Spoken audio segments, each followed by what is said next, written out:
Assalamualaikum warahmatullahi wabarakatuh. Kami dari kelompok 3 ingin mempresentasikan manajemen pemasaran dan mengambil materi dari buku manajemen pemasaran oleh Kotler di chapter 20, yaitu tentang mengelola komunikasi massa, periklanan, promosi penjualan, acara dan pengalaman, dan hubungan masyarakat.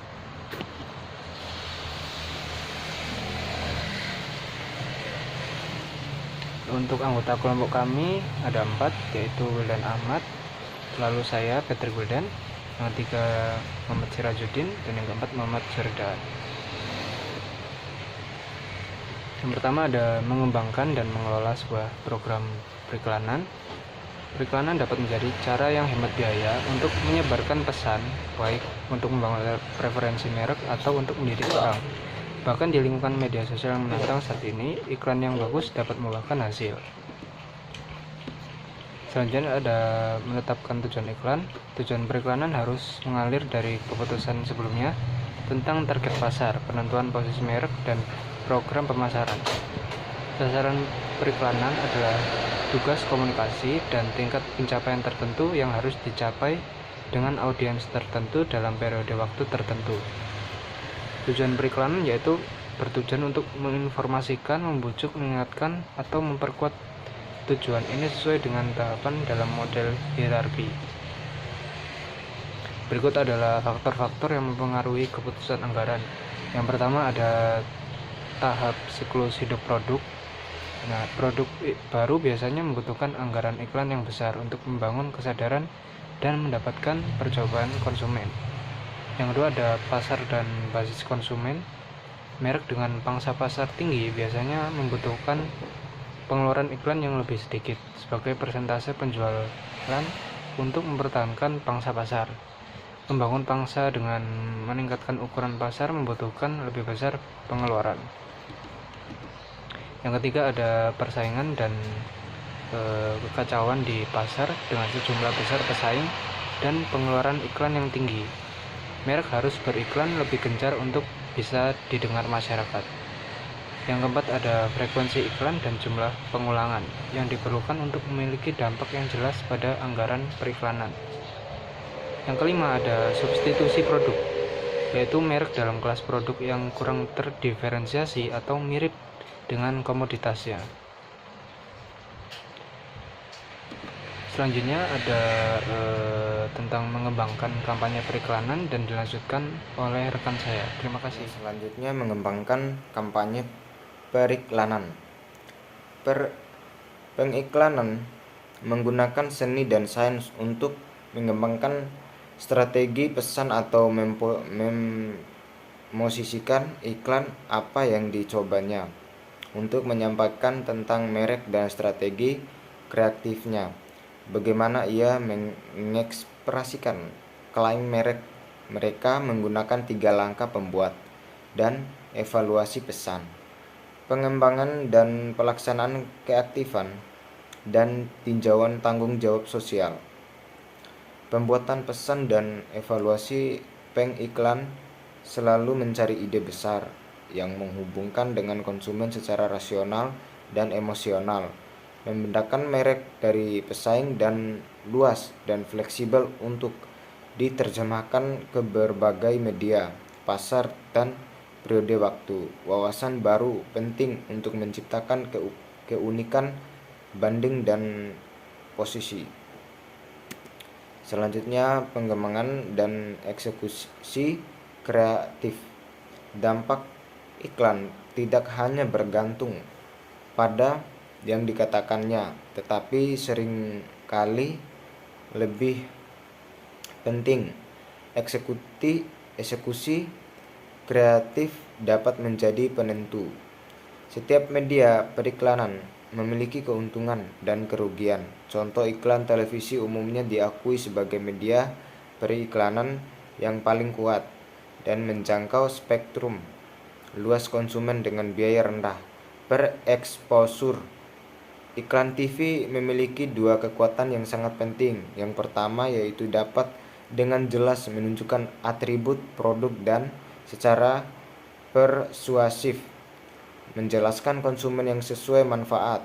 Yang kedua ini dapat secara dramatis menggambarkan citra pengguna dan penggunaan, kepribadian merek, dan hal-hal tidak berwujud lainnya. Selain itu, tingginya volume non-programming materi di televisi menciptakan kekacauan yang memudahkan konsumen untuk mengabaikan atau meluapkan iklan.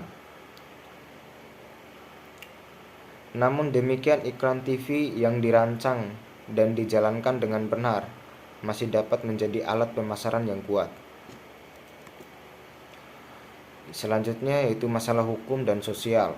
Beberapa periklanan percaya bahwa mereka harus mendorong batas-batas yang biasa dilihat konsumen iklan. Namun, mereka harus yakin untuk tidak melampaui batas sosial dan norma hukum, atau menyinggung masyarakat umum atau kelompok etnis, ras, atau kepentingan khusus. Sebagai besar, undang-undang dan peraturan AS mengatur periklanan. Pengiklan tidak boleh membuat klaim palsu, menggunakan demonstrasi palsu, atau iklan dengan kapasitas untuk menipu. Marketing Instinct of Air Ade Battles menjelaskan beberapa perselisihan hukum baru-baru ini tentang apa yang harusnya diperbolehkan dalam iklan merek.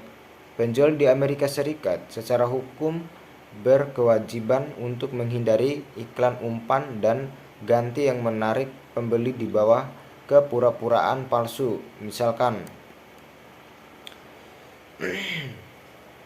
selanjutnya memilih media. Setelah memilih pesan, tugas pengiklan selanjutnya adalah memilih media untuk menyampaikannya.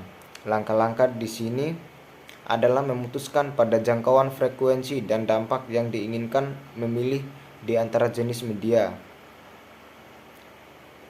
Di antara jenis media utama, memilih kendaraan media tertentu dan pengaturan waktu, media dan alokasi geografis. Kemudian pemasaran mengevaluasi hasil keputusan. Selanjutnya yaitu jangkauan frekuensi dan dampak pemilihan media. Jangkauan frekuensi dan dampak pemilihan media adalah menemukan media yang paling hemat biaya untuk disampaikan, jumlah dan jenis exposure yang diinginkan kepada audiens target pengiklanan, mencari tujuan dan tanggapan iklan tertentu dari audiens atau target. Untuk tingkat target uji coba produk, tingkat ini tergantung pada antara lain tingkat kesadaran merek. Misalkan, tingkat uji coba produk meningkat pada tingkat yang semakin berkurang dengan tingkat kesadaran audiens, seperti yang ditunjukkan jika pengiklan mencari tingkat uji coba produk minum perlu untuk mencapai kesadaran merek tingkat A. Jangkauan jumlah orang atau rumah tangga yang berbeda yang terpapar pada jadwal media tertentu, setidaknya sekali selama periode waktu tertentu. Frekuensi beberapa kali dalam jangkauan waktu tertentu, rata-rata orang atau rumah tangga berada terpapar pesan. Dampak pemilihan media, nilai kualitatif paparan melalui media tertentu. Selanjutnya akan dijelaskan oleh teman saya. Selanjutnya adalah memilih di antara jenis media utama. Perencana media harus mengetahui kapasitas media utama, jenis media periklanan untuk menyampaikan jangkauan frekuensi dan dampak. Media periklanan utama bersama dengan mereka biaya, keuntungan, dan keterbatasan perencana media membuat pilihan mereka dengan mempertimbangkan faktor-faktor seperti kebiasaan media, audiensi target, karakteristik produk, persyaratan pesan, dan biaya. Opsi tepat, iklan tepat atau iklan di luar rumah adalah kategori yang luar, termasuk banyak bentuk kreatif dan tak terduga untuk menarik perhatian konsumen di mana mereka bekerja, bermain, dan lainnya. Pilihan populer termasuk papan reklame, ruang produk, penetapan produk, dan tempat pembelian. Selanjutnya adalah mengevaluasi media alternatif. Media non-tradisional seringkali dapat mencapai tujuan yang sangat tepat dan menawarkan audiens dengan cara yang hemat biaya, dengan iklan di mana saja konsumen memiliki beberapa detik untuk memperhatikan mereka. Pesan harus sederhana dan langsung. Iklan luar ruang misalnya sering disebut penjual 15 detik. Ini lebih efektif dalam meningkatkan kesadaran merek atau citra merek daripada menciptakan asosiasi mereka baru.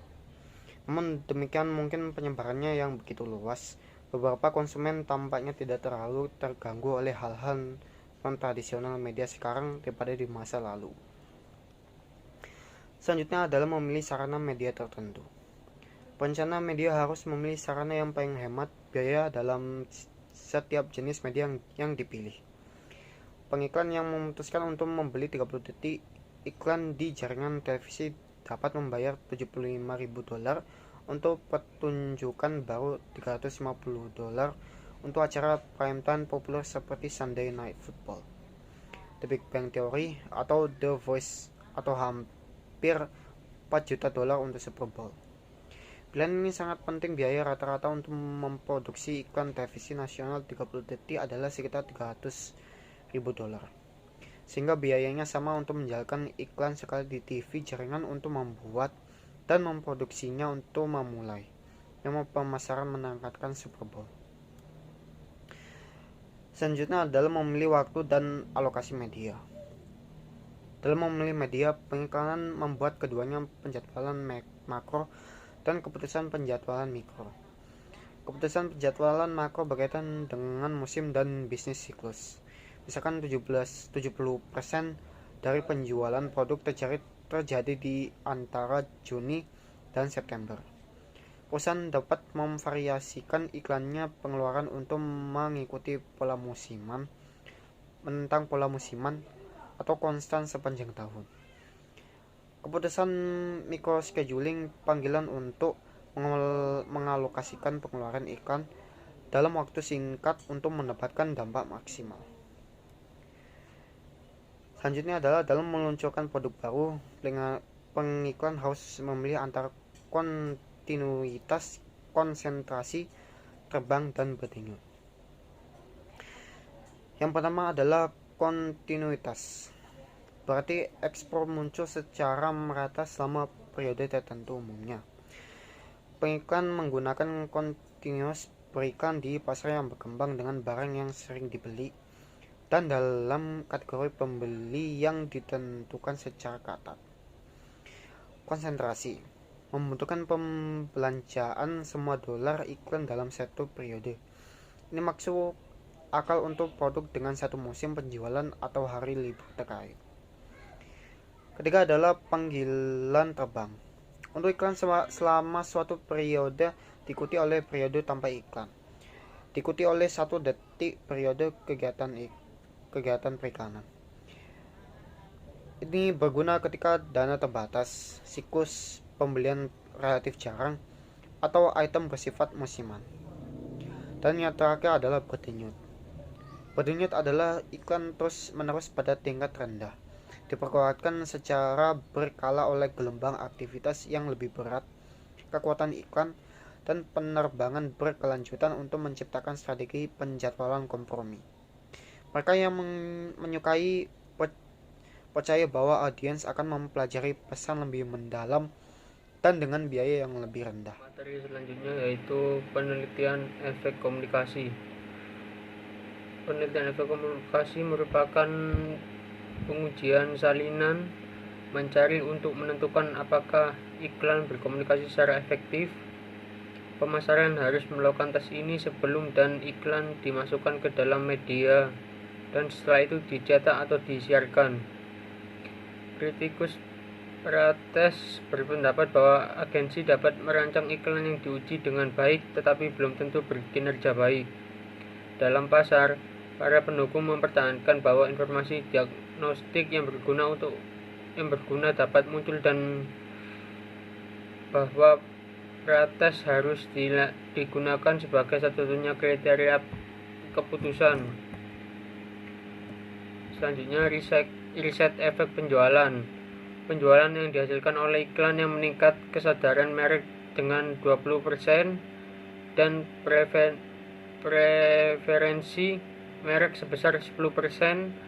Semakin sedikit atau semakin banyak faktor lain yang dapat dikontrol seperti fitur dan harga, semakin mudah untuk mengukur pengaruh terhadap penjualan. Dampak penjualan paling mudah diukur dalam situasi pemasaran langsung dan yang paling sulit dalam iklan membangun citra merek atau perusahaan.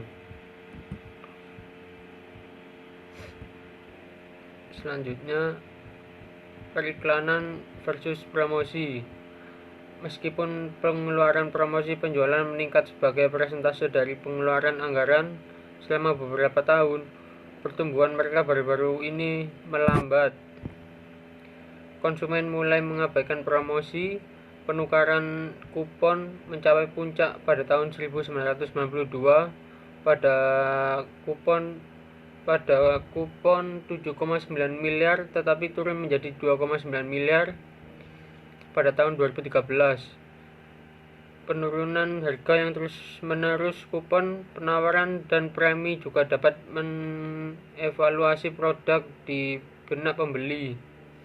Setelah beralih ke pembiayaan 0%, potongan harga tunai yang besar, dan program sewa khusus selama masa ekonomi lesu, produsen mobil terasa sulit untuk menyapu konsumen dari diskon sejak itu. Beberapa alat promosi penjualan adalah membangun moral konsumen. Mereka menyampaikan pesan penjualan bersama dengan kesepakatan seperti sampel gratis, penghargaan frekuensi, kupon dengan pesan penjualan, dan premi yang terkait dengan produk.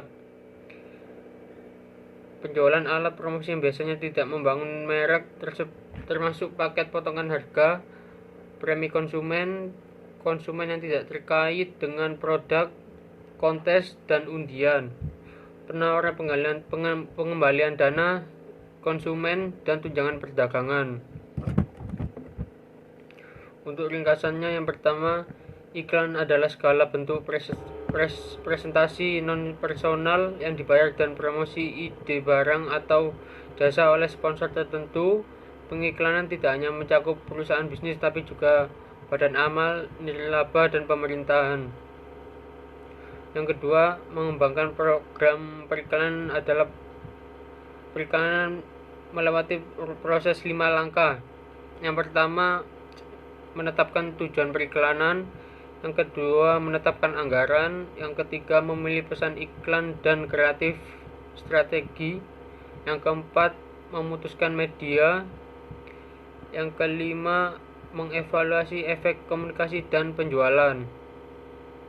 Untuk ringkasan yang ketiga, promosi penjualan sebagian besar terdiri dari insentif jangka pendek, alat yang dirancang untuk merangsang pembelian yang lebih cepat atau lebih besar produk atau jasa tertentu oleh konsumen atau perdagangan.